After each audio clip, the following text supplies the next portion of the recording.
Assalamualaikum warahmatullahi wabarakatuh. Alhamdulillahi rabbil alamin. Wassalatu wassalamu ala sayyidina Muhammadin wa ala alihi wa sahbihi wa man tabi'ahum bi ihsanin ila yaumiddin. La hawla wa la quwwata illa billahil aliyyil azim. Amma ba'd. Para pemirsa yang dirahmati Allah, kami akan menjelaskan tentang metode dan pendekatan geografi dalam penafsiran.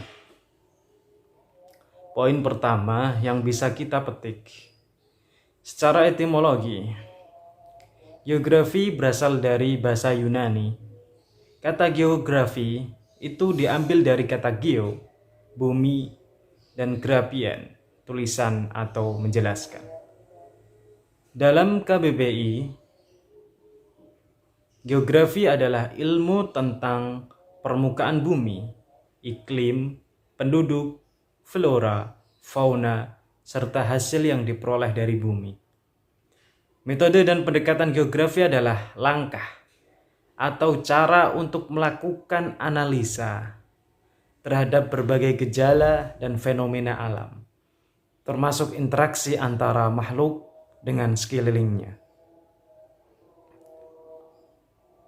Geografi dapat digunakan sebagai salah satu pendekatan dalam memahami agama. Ini adalah letak pendekatan geografi dalam studi Islam.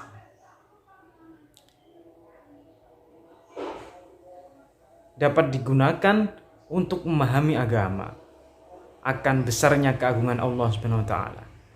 Ilmu pendekatan geografi sangatlah membantu dalam studi keislaman. Contohnya seperti berkembangnya geografi di dunia Islam pada Khalifah Al-Ma'mun tahun 813 sampai 833 Masehi. Pada zaman itu muncullah istilah mil untuk mengukur jarak bumi. Geografer muslim bernama Musa Al-Khwarizmi mampu membuat peta globe pertama tahun 830 Masehi. Kemudian penjelasan selanjutnya akan dijelaskan oleh teman saya Muhammad Nur Fahmi. Kepadanya kami persilahkan. Bismillahirrahmanirrahim.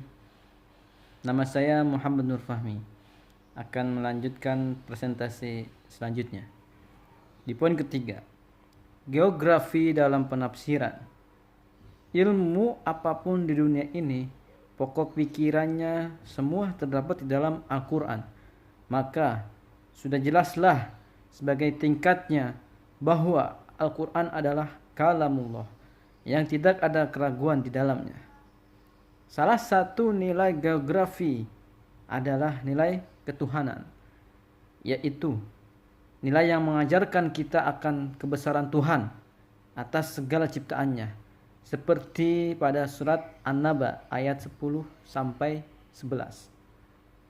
Diterangkan yang mengirimkan informasi bahwa dalam one day, dalam satu hari, terdapat perputaran malam dan siang. Di poin keempat, contoh penafsiran menggunakan pendekatan geografis. Ayat Al-Quran yang menggunakan pendekatan geografis adalah surat Al-Baqarah ayat 11 tentang kerusakan lingkungan yang serasi dengan ekologi analisis geografis. A'udzubillahi minasyaitonirrajim. Wa idza qila lahum la tufsidu fil ardi qalu innama nahnu muslihun. Artinya, dan bila dikatakan kepada mereka, janganlah kamu membuat kerusakan di muka bumi ini, mereka menjawab, sesungguhnya kami orang-orang yang mengadakan perbaikan. Surat Al-Baqarah ayat 11. Dalam tafsir Munir karya Syekh Wahbah Az-Zuhaili disebutkan bahwa umat Islam menasihati orang munafik melalui bermacam cara, mengajak pada keimanan layaknya iman mereka. Layaknya iman mereka kaum muslimin menggunakan jalan pikiran jernih dan akal sehat.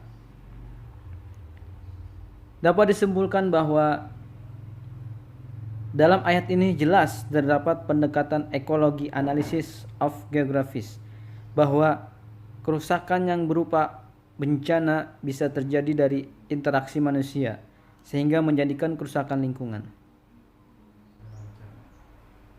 Kesimpulannya, yang pertama, metode pendekatan geografis adalah langkah atau metode untuk melakukan analisa terhadap berbagai gejala dan fenomena alam, termasuk interaksi antara makhluk dengan lingkungannya.